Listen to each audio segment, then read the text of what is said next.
શ્રી વરાહ મહાપુરાણની કથાને આગળ વધારીએ. ભાગ 10મો.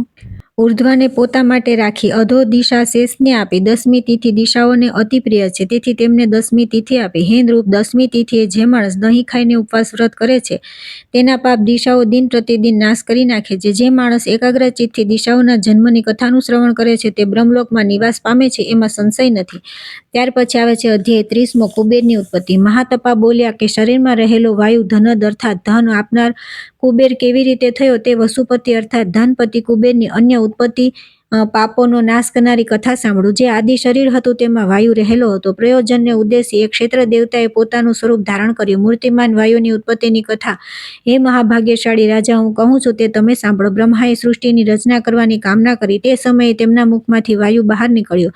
તેણે પ્રચંડ આંધી ઉત્પન્ન કરી રેતીનો વરસાદ વરસાવ્યો. બ્રહ્માએ તેમને કરતા અટકાવીને કહ્યું કે મૂર્તિમાન થા, શાંત થા. બ્રહ્માએ વાયુને આ પ્રમાણે કહેવાથી તે શાંત થયો અને પોતાનું સ્વરૂપ ધારણ કર્યું. બ્રહ્માએ તેને કહ્યું, દેવોની ધન સંપત્તિનું તમે રક્ષણ કરો. તમે ધનપતિ છો. પ્રસન્ન થયેલા ધનપતિ અર્થાત કુબેરને બ્રહ્માએ એકાદશી તિથિ આપી. એકાદશી તિથિ અગ્નિ ઉપર રાંધ્યા વિનાના પદાર્થનો આહાર કરીને જીતેન્દ્રિય થઈ મન ઉપર સંયમ રાખી પવિત્ર રહીને જે ઉપવાસ કરે છે તેના ઉપર કુબેર પ્રસન્ન થાય છે અને સર્વ કંઈ આપે છે. આ કુબેરની આરાધના સર્વ પાપોનો નાશ કરે છે. જે પુરુષ આ આખ્યાન ભક્તિપૂર્વક સાંભળે છે અથવા આનો પાઠ કરે છે તેની સર્વ કામનાઓ પૂર્ણ થાય છે અને તે મરણ પામ્યા પછી સ્વર્ગલોકમાં જાય છે. ત્યાર પછી આવે છે અધ્યાય 31મો. વિષ્ણુની ઉત્પત્તિ. મહાતપા બોલ્યા, મનુ નામથી જેને ઓળખવામાં આવે છે અને જેના કાર્યને અથવા ધર્મને મનુપણું કહેવામાં આવે છે તે જ કારણ ભાવથી મૂર્તિમાન વિષ્ણુ છે. હે નૃપ, ભગવાન નારાયણ સર્વ દેવોમાં શ્રેષ્ઠ દેવ છે. હે નરોત્તમ, તે દેવને ઉત્પન્ન કરેલી સૃષ્ટિ વિશે ચિંતા થવા લાગી. તેઓ વિચાર કરવા લાગ્યા કે મેં ઉત્પન્ન કરેલી આ સૃષ્ટિનું પાલન મારે કરવાનું છે, પરંતુ હું અમૂર્ત અર્થાત સ્વરૂપ વિનાનો રહું તો કર્મના વિભાગ પ્રમાણે કર્મ કરવાનું બની શકતું નથી. તેથી હું મારા સ્વરૂપનું નિર્માણ કરું જે આ જગતનું પાલન કરે. હે નૃપ, સત્યનું ચિંતન કરનારા દેવ જ્યારે આ પ્રમાણે વિચાર કરતા હતા ત્યારે હે રાજન, સૃષ્ટિ ઉત્પન્ન કરતા પહેલાનું તેમનું સ્વરૂપ પ્રત્યક્ષ થયું. નારાયણ સમક્ષ એ સ્વરૂપ આવ્યું ત્યારે ખુદ નારાયણે પોતાના દેહમાંથી એ સ્વરૂપમાં ત્રૈલોક્યને પ્રવેશ કરતું દીઠું. ભગવાને પૂર્વે વાક આદિને આપેલા વરદાનનું પોતાને સ્મરણ થયું. આથી એ દેવ પ્રસન્ન થયા. તે પોતાના સ્વરૂપને ભગવાન નારાયણે ફરીથી વરદાન આપતા કહ્યું, તમે સર્વજ્ઞ છો, સર્વના કર્તા છો. સર્વ લોકોએ તમને નમસ્કાર કર્યા છે. તમે ત્રૈલોક્યનું પાલન કરો, તેથી તમે સનાતન સર્વવ્યાપી વિષ્ણુરૂપ થાઓ. તમારે દેવોનું તથા બ્રહ્માનું કાર્ય સદા સર્વદા કરવું. હે દેવ, તમને સર્વજ્ઞપણું પ્રાપ્ત થાવ, આમાં સંશય નથી. આટલું કહીને ભગવાન નારાયણ પ્રાકૃતમાં લીન થઈ ગયા. તે ભગવાન વિષ્ણુ હજી પણ પોતાના પૂર્વજ્ઞાનનું સ્મરણ કરતા રહ્યા. પછી મહાતપા ભગવાન વિષ્ણુએ યોગ નિદ્રાનું ચિંતન કર્યું અને ઇન્દ્રિયોના વિષયો સાથે ઉત્પન્ન થયેલી પ્રજાને તેમાં સ્થાપી પોતાના શ્રેષ્ઠ રૂપનું ધ્યાન કરી તે પ્રભુ નિદ્રાધીન થયા. તેઓ નિદ્રાધીન થયેલા હતા તે સમયે તેમની નાભીમાંથી એક કમળ ઉત્પન્ન થયું. અરણ્યો અને સમુદ્ર સહિત 7 દ્વીપવાળી પૃથ્વી ઉત્પન્ન થઈ. ભગવાન વિષ્ણુના રૂપનો વિસ્તાર અતલથી લઈને પાતાલ સુધી થયો હતો. વિષ્ણુની નાભીમાંથી ઉત્પન્ન થયેલા કમળની કર્ણિકામાં મેરુ તથા બ્રહ્મા ઉત્પન્ન થયા. નારાયણે ભગવાન વિષ્ણુના આ પ્રકારના શરીરને જોયું. તેમના શરીરમાં રહેલો વાયુ પ્રસન્ન થયો. તેણે પોતાના સ્વરૂપનું સર્જન કર્યું. પછી નારાયણે પોતાના મૂર્ત સ્વરૂપ નારાયણને કહ્યું, અવિદ્યા અર્થાત અજ્ઞાન ઉપર વિજય પ્રાપ્ત કરવા માટે મારા સ્વરૂપને તમે પંચજન્ય શંખ રૂપે ધારણ કરો. અજ્ઞાનનો નાશ કરવા માટે નંદક નામના ખડગને તમે હાથમાં રાખો. હે અચ્યુત, કાલચક્રમય આ ભયંકર સુદર્શન ચક્રને આપ ધારણ કરો. હે કેશવ, અધર્મના વિનાશ માટે કૌમુદકી ગદા ધારણ કરો. પ્રાણીઓની માતા રૂપા વૈજયંતી માળા સદા આપના ગળામાં નિવાસ કરો. ચંદ્ર અને આદિત્યના પ્રતીક રૂપા શ્રીવત્સ અને કૌસ્તુભ મણીને આપના શરીર પર ધારણ કરો. મારુતના જેવી ગતિવાળો આ વીર ગરુડ આપનું વાહન થાઓ. ત્રૈલોક્યમાં ગમન કરનારી લક્ષ્મી દેવી સદા આપના આશ્રયમાં રહો. દ્વાદશી તિથિ આપની પ્રિય તિથિ થાઓ. એ તિથિએ ઉપવાસ કરનારની સર્વ કામનાઓ પરિપૂર્ણ થાય છે. જે સ્ત્રી અથવા પુરુષ આપની ભક્તિમાં લીન થઈને દ્વાદશી તિથિએ ધૃતાસન કરીને રહે છે તેમને સ્વર્ગની પ્રાપ્તિ થાઓ. દેવો અને દાનવોના સ્વરૂપોને વિષ્ણુ કહેવામાં આવે છે. એ વિનાશ અને રક્ષણ કરે છે. પોતાના બીજા શરીરોનું પ્રત્યેક યુગમાં સૃજન કરે છે.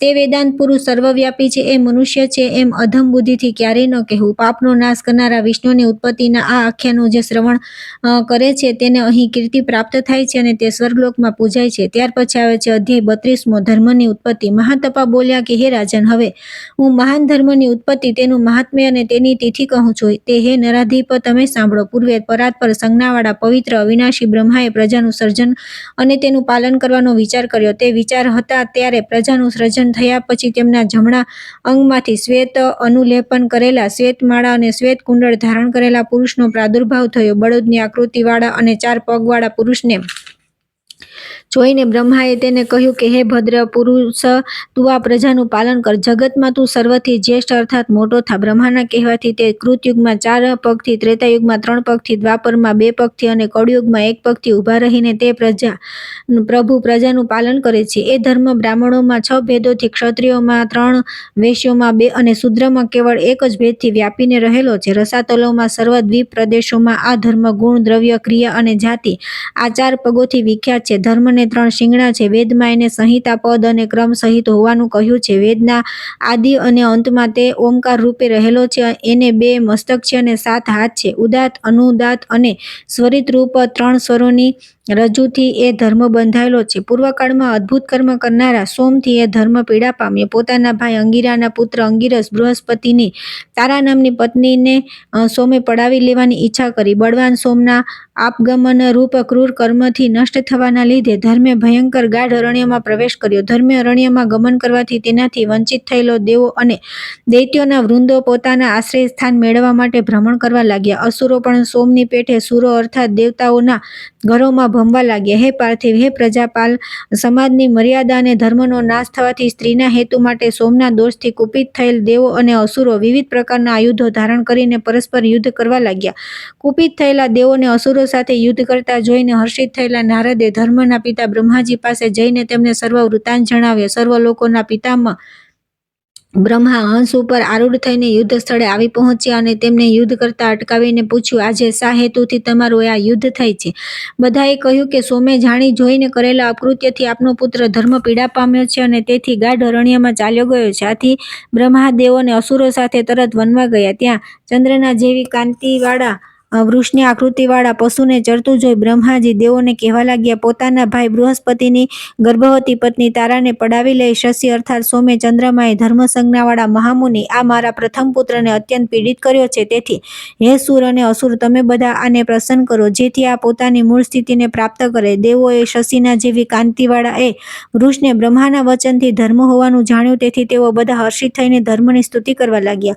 દેવો બોલ્યા, ચંદ્રની કાંતિ જેવા કાંતિવાળા હે ધર્મ, આપને નમસ્કાર છે. હે જગતપતિ, આપને નમસ્કાર છે. સ્વર્ગના માર્ગને દેખાડનારા હે દિવ્યરૂપ, આપને નમસ્કાર છે.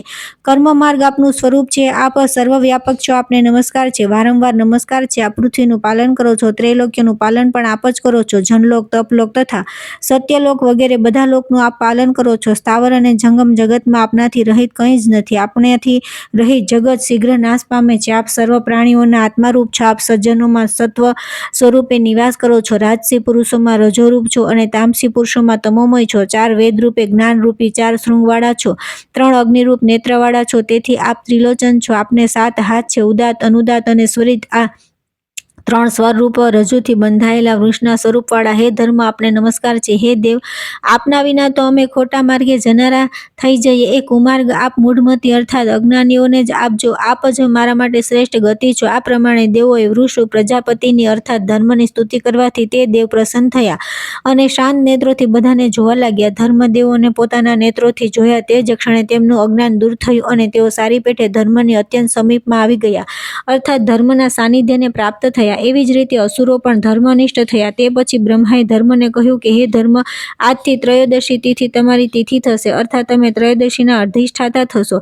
અત્યંત પાપાચારી મનુષ્ય પણ આ તિથિએ ઉપવાસ કરી તમારું પૂજન કરશે તો તે માણસ સર્વ પાપોથી મુક્ત થઈ જશે. હે પ્રભુ, આ અરણ્ય જે ચિરકાલ સુધી તમારાથી વ્યાપ્ત થઈ રહેલું છે તે ધર્મરણ્ય નામથી ખ્યાતિ પામશે. તમે કૃતાદિ યુગોમાં અનુક્રમે 4, 3, 2, 1 પગથી રહેલા જણાવો છો તે અનુસાર કર્મભૂમિ તેટલા પ્રમાણમાં તમારાથી યુક્ત થયેલી રહેશે અર્થાત તેટલી માત્રામાં લોકો તમારું આચરણ કરશે. હવે તમે વિશ્વરૂપી તમારા ઘરનું રક્ષણ કરો. હે નૃપ, બ્રહ્માએ સુર અને અસુરોની ઉપસ્થિતિમાં આ પ્રમાણે ધર્મને કહ્યું. તે પછી તેઓ અંતર્ધ્યાન થઈ ગયા અને દેવો શોકથી મુક્ત થઈને ધર્મ સહિત પોતપોતાના નિવાસે ગયા. શ્રાદ્ધ કાળે પિતૃઓને જે માણસ ધર્મની ઉત્પત્તિનું આ આખ્યાન સંભળાવે છે અને ત્રયોદશીના દિવસે પોતાની શક્તિ પ્રમાણે પાયસાન અર્થાત દૂધ પાકથી પિતૃઓને તૃપ્ત કરે છે તે માણસ સ્વર્ગલોકમાં જઈને દેવતાઓના સમાજને પ્રાપ્ત થાય છે.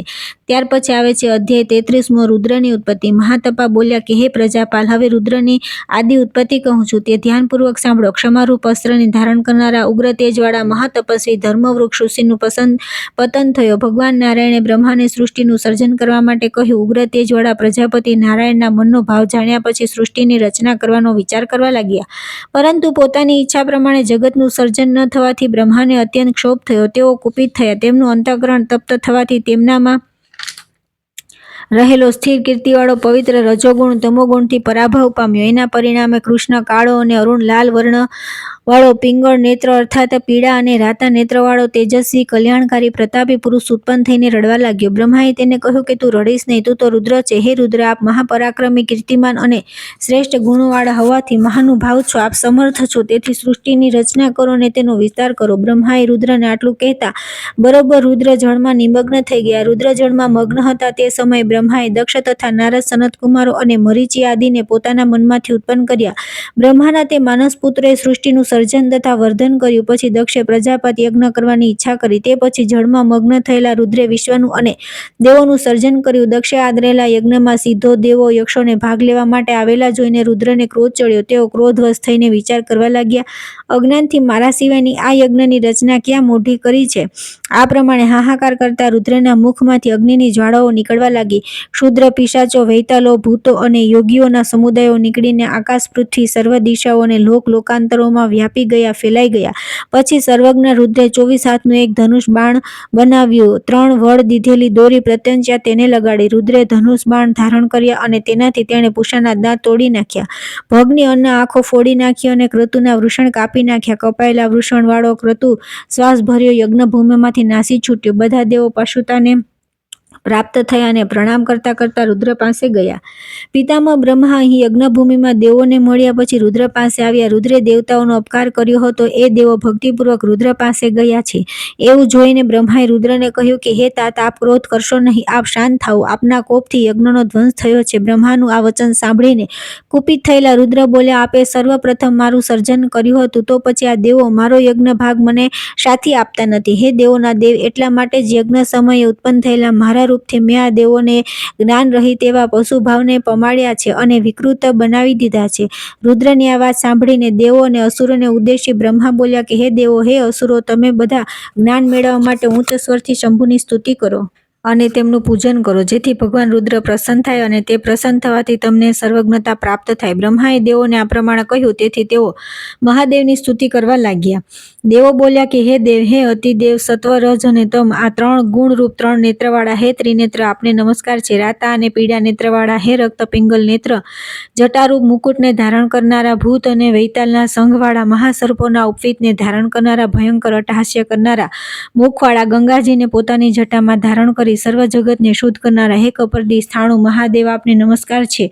પૂષાના દાંતોનો વિનાશ કરનારા અને ભગના નેત્રોનું ભેદન કરનારા હે રુદ્ર, આપને નમસ્કાર છે. ધર્મના પ્રતિકરૂપ વૃષના વાહનવાળા, પૃથ્વી, જળ, તેજ, વાયુ અને આકાશ, આ 5 ભૂતોના પતિ હે મહાભૂતપતિ, આપને નમસ્કાર છે. ત્રિપુર નામના અસુર માટે યમરૂપ તથા અંધકારનો વિનાશ કરનારા હે દેવ, કૈલાસ પર્વત પર નિવાસ કરનારા, હાથીનું ચામડું પરિધાન કરનારા, ઉભા વાળવાળા વિકરાળ ભૈરવરૂપ હે પ્રભુ, આપને નમસ્કાર છે. નમસ્કાર છે. અગ્નિની જ્વાળાઓ સમાન કરાળ હે દેવ, આપને નમસ્કાર છે. ચંદ્રમાને મસ્તક પર ધારણ કરનારા હે શશી શેખર મહાદેવ, આપને નમસ્કાર છે. હાથમાં કપાલ લઈ ભિક્ષા માગવારૂપ વ્રતને ધારણ કરનારા હે કાપાલિક વ્રત ભગવાન શંકર હે પરમેષ્ઠી, આપને નમસ્કાર છે. દારૂવનનો નાશ કરનારા, તીવ્ર શૂલને ધારણ કરનારા, સર્પોના રાજા વાસુકી નામના નાગને કંકણ રૂપે ધારણ કરનારા હે પન્નગ ભૂષણ, હે નીલકંઠ ત્રિશૂલને ધારણ કરનારા હે દેવ, હાથમાં પ્રચંડ કાલરૂપી દંડને ધારણ કરનારા હે વડવાગ્નિ મુખ, ઉપનિષદોથી જ આપના સ્વરૂપનું જ્ઞાન થઈ શકે છે.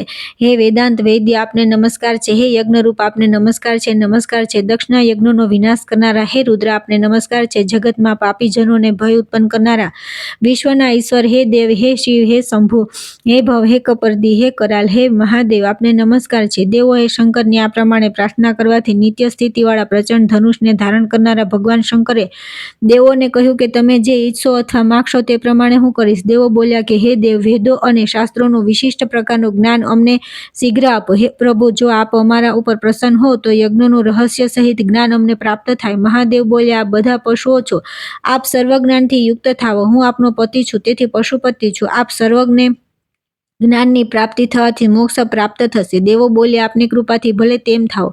આપ પશુપતિ છો. તે પછી પ્રસન્ન અંતઃકરણથી બ્રહ્મા પશુપતિને કહેવા લાગ્યા, હે દેવોના ઈશ, ચતુર્દશી તિથિ આપની તિથિ થાઓ. આપ ચતુર્દશી તિથિના અધિષ્ઠાતા થશો, એમાં સંશય નથી. આ તિથિએ શ્રદ્ધા પૂર્વક જે માણસો આપનું પૂજન કરશે અને ઉપવાસ કરી બ્રાહ્મણોને ઘઉંમાંથી બનેલા પદાર્થોનું ભોજન કરાવશે, તેમના ઉપર પ્રસન્ન થશો અને ઉત્તમ ગતિ આપશો. અવ્યક્ત જન્મા બ્રહ્માએ રુદ્રને આ પ્રમાણે કહ્યું, તેથી તેઓ પ્રસન્ન થયા અને પુષાભગ તથા ક્રતુને અનુક્રમે દાંત, નેત્ર અને વૃષણ પાછા આપ્યા. દેવતાઓને પણ સર્વ પ્રકારનું જ્ઞાન આપ્યું. આ પ્રમાણે બ્રહ્માએ પૂર્વકાળમાં રુદ્રની ઐશ્વર્યશાલીની ઉત્પત્તિ કરી. એટલા માટે રુદ્રને દેવતાઓના પતિ કહેવામાં આવે છે. માણસ સવારે ઉઠી નિત્ય આ આખ્યાનનો પાઠ કરે છે તે સર્વ પાપોથી મુક્ત થઈને રુદ્રને પ્રાપ્ત થાય છે. ત્યાર પછી આવે છે અધ્યાય 34મો, પિતૃઓની સૃષ્ટિ સ્થિતિનું વર્ણન. મહાતપા બોલ્યા કે હે રાજન, હે પ્રજાપાલ, હવે હું પિતૃઓની ઉત્પત્તિ કહું છું તે તમે સાંભળો. પૂર્વકાળમાં પ્રજાપતિ બ્રહ્માને વિવિધ પ્રજાઓનું સર્જન કરવાની ઈચ્છા થઈ. તેમણે આકાશ આદિ 5 તત્વોની શબ્દ, સ્પર્શ આદિ તન્માંત્રાઓ મનમાંથી બહાર કાઢી એકાગ્ર ચિત્તથી પરબ્રહ્મનું ધ્યાન કર્યું.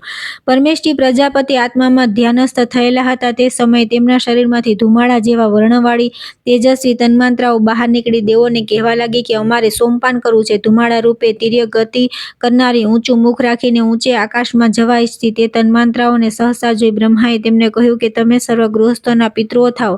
તેમના ઉર્ધ્વમુખવાળા પિતૃઓને નાંદીમુખ સંજ્ઞા આપવામાં આવી છે. બ્રહ્માએ પિતૃઓને આ પ્રમાણે કહી તેમના માટે માર્ગ નિર્માણ કર્યો. પિતૃઓના તે માર્ગને દક્ષિણાયન કહે છે. પછી પિતામહે મૌન ધારણ કરી પ્રાણીઓનું સર્જન કર્યું. તે પછી પિતૃઓએ પિતામહ બ્રહ્માને કહ્યું કે હે ભગવાન, જીવન ધારણ કરવા માટે અમને વૃત્તિ અર્થાત સાધન આપો, જેથી અમે સુખ પામીએ. બ્રહ્મા બોલ્યા, અમાવસ્યા તિથિ તમારા માટે તિથિ થાઓ. એ તિથિએ માણસો દર્ભ, તલ અને જળથી તમારું તર્પણ કરશે. તેનાથી તમે પરમ તૃપ્તિ પામશો, એમાં સંશય નથી. આ દિવસે ઉપવાસ કરીને શ્રદ્ધા અને ભક્તિપૂર્વક પિતૃઓને તલ અર્પણ કરવાથી તેઓ અત્યંત સંતુષ્ટ થઈને શીઘ્ર કલ્યાણકારી થાય છે. ત્યાર પછી આવે છે અધ્યાય 35મો, સોમની ઉત્પત્તિ અને સ્થિતિનું રહસ્ય.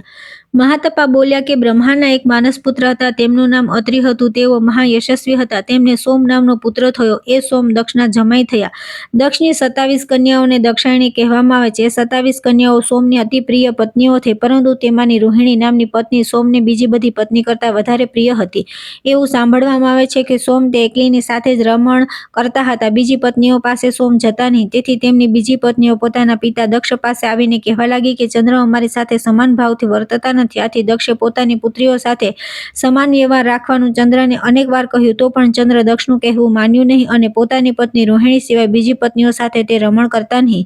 તેથી દક્ષે તેમને શાપ આપ્યો કે તમારો ક્ષય થાઓ. સોમ અર્થાત ચંદ્રને દક્ષે આ પ્રમાણે કહ્યું. તેથી તેમના શાપથી સોમ ક્ષીણ થવા લાગ્યા. સોમનો નાશ થવાથી દેવો, મનુષ્ય, લતાઓ ક્ષય થયો અને સવિશેષ ઔષધિઓ ક્ષય પામી. કારણ કે સોમ લતાઓ અને ઔષધિઓના મૂળમાં રહી તેમને જીવન આપે છે. તેથી તેના અભાવમાં દેવો પણ ક્ષીણતા પામ્યા. આથી દેવો ચિંતાગ્રસ્ત થઈ વિષ્ણુના શરણે ગયા. ભગવાને તેમને કહ્યું કે બોલો, મારે શું કરવાનું છે? દેવો બોલ્યા, ભગવાન, દક્ષે સોમને શાપ આપવાથી તેમનો વિનાશ થયો છે. ભગવાને દેવોને કહ્યું કે હે દેવો, સમુદ્રમાં તમે ઔષધિઓ નાખી તેનું શીઘ્ર મંથન કરો. આ પ્રમાણે ભગવાને દેવોને કહ્યા પછી હરિએ સ્વયં રુદ્રનું ધ્યાન કર્યું. એ જ પ્રમાણે તેમણે બ્રહ્માનું તથા નેત્રારૂપ વાસિકીનું ધ્યાન કર્યું. પછી દેવોએ ભેગા મળી સમુદ્રનું મંથન કર્યું. હે મહીપતિ, સમુદ્રનું સારી પેટે મંથન થવાથી તેમાંથી ફરીથી સોમ ઉત્પન્ન થયા. આ દેહમાં અક્ષર સંજ્ઞાવાળો પરમ પુરુષ જીવરૂપે રહેલો છે, તેને જ સોમ જાણવું. કારણ કે સોમ જીવનનો આધાર છે. સોમના અભાવમાં જીવનનો અભાવ છે. પરોક્ષ રીતે એ સોમ જ પૃથક ભાગથી સૌમ્ય જીવ સ્વરૂપને પ્રાપ્ત થયેલ છે. દેવો, મનુષ્ય અને અગ્નિથી લઈ પિતૃઓ અને સોમ સહિત 16 દેવતાઓ, વૃક્ષો અને ઔષધિઓ સોમના પ્રભાવથી જીવન ધારણ કરી રહે છે. એટલા માટે જે રુદ્ર સોમને એની કળા સહિત મસ્તક ઉપર ધારણ કરેલો છે. જળ સોમ રૂપ છે. એ સોમ વિશ્વનું સ્વરૂપ છે. પ્રસન્ન થયેલા સ્વયંભૂ બ્રહ્માએ સોમને પૂર્ણિમા તિથિ આપી. હે રાજન, પૂર્ણિમાએ ઉપવાસ કરવો, ચંદ્રને નૈવેદ્ય રૂપે અર્પણ કરેલા અન્નનો આહાર કરવો. હે રાજેન્દ્ર, વિશુદ્ધ જ્ઞાન, કાંતિ, પુષ્ટિ, ધન અને ધાન્ય આપે છે. ત્યાર પછી આવે છે અધ્યાય 36મો, પ્રાચીન ઇતિહાસનું વર્ણન. મહાતપા બોલ્યા કે હે રાજન, આદિ ત્રેતા યુગમાં મણીમાંથી જે રાજાઓ ઉત્પન્ન થયા હતા અને તમે પણ જેમાંથી ઉત્પન્ન થયા છો તે રાજાઓનું વર્ણન કરું છું. કૃતયુગમાં સુપ્રભ નામનો જે રાજા હતો તે હે રાજન તમે છો, અને પ્રજાપાલન રાજાના નામે તમે વિખ્યાત છો. બીજા મહાબળવાન રાજાઓ ત્રેતાયુગમાં થશે. મણિમાંથી ઉત્પન્ન થયેલો દીપ્તતેજા રાજાનું નામ શાંત છે. બીજો એક સુરશ્મિ નામે રાજા મણિમાંથી ઉત્પન્ન થયેલો હતો તે શસ્કર્ણ નામનો મહાબળવાન રાજા થશે. શુભદર્શન રાજા પાંચાલનો રાજા અધિપતિ થશે, એમાં સંશય નથી. અંગ વંશમાં સુશાંતિ થયો. સુંદર એ અંગરાજ થયો. સુંદ રાજા મુચુકન થયો. મણિમાંથી થયેલો સુધમ્ન રાજા તુરુ થયો. સોમદત્ત એ સુમાન હતો. શુભ નામનો રાજા સંવર્ણન નામે થયો. સુશીલ નામનો રાજા વસુદાન થયો, અને વસુપતિ નામનો રાજા સુખદ નામનો રાજા થયો. મણિમાંથી શંભુ નામનો સેનાપતિ ઉત્પન્ન થયો હતો. તે તેજસ્વી રાજા દશરથ નામે વિખ્યાત થયો. સોમ હતો એ જનક નામના રાજા થયો. ત્રેતાયુગમાં રાજાઓ રાજ્ય કરશે. તે પછી બધા વસુધિપતિઓ અર્થાત રાજાઓ આ પૃથ્વીનો ઉપભોગ કરશે અને વિવિધ પ્રકારના યજ્ઞો કરી સ્વર્ગમાં નિવાસ કરશે, એમાં સંશય નથી. વરાહ બોલ્યા આ પ્રમાણે તે રાજર્ષિ પ્રજાપાલ બ્રહ્મવિદ્યારૂપી અવિનાશી આખ્યાન સાંભળી પ્રસન્ન થયો અને તપ કરવા માટે વનમાં ગયો. મહાતપા ઋષિએ પણ આત્મયોગથી શરીરનો ત્યાગ કર્યો. હે ધ્રાત્રી, તેઓ પણ બ્રહ્મભાવને પ્રાપ્ત થઈ હરિના સ્વરૂપમાં લીન થઈ ગયા. રાજા પ્રજાપાલ તપશ્ચર્યા કરવા માટે વૃંદાવનમાં ગયા અને ગોવિંદ નામના હરિની ત્યાં સ્તુતિ કરવા લાગ્યા. રાજા પ્રજાપાલ ભગવાનની સ્તુતિ કરતા બોલ્યા, ગોપોના રાજા ઇન્દ્રના નાના ભાઈ ઉપેન્દ્ર, સંસારરૂપી ચક્રનું નિયંત્રણ કરવા ચતુર, પૃથ્વીને ધારણ કરનારા હે શ્રેષ્ઠ દેવ, આપને નમસ્કાર કરું છું. હે કૃષ્ણ, જરારૂપ વમળવાળા સેંકડો દુઃખોના ભયંકર તરંગોવાળા પાતાળમાં જેનું મૂળ છે તેવા સંસારરૂપી સાગરનો અંત જ મને સુખ આપે છે. અમાપ શક્તિવાળા હે ગોપતિ, આપને નમસ્કાર છે. વ્યાધિઓથી અને ગ્રહોથી હું વારંવાર પીડા પામું છું. એમની સાથે યુદ્ધ કરી એમનો પરાભવ કરનારા હે પ્રભુ, હે જનાર્દન, હે ઉપેન્દ્ર, સમસ્ત પ્રાણીઓના હે બંધુ, હે દેવ, આપને નમસ્કાર છે.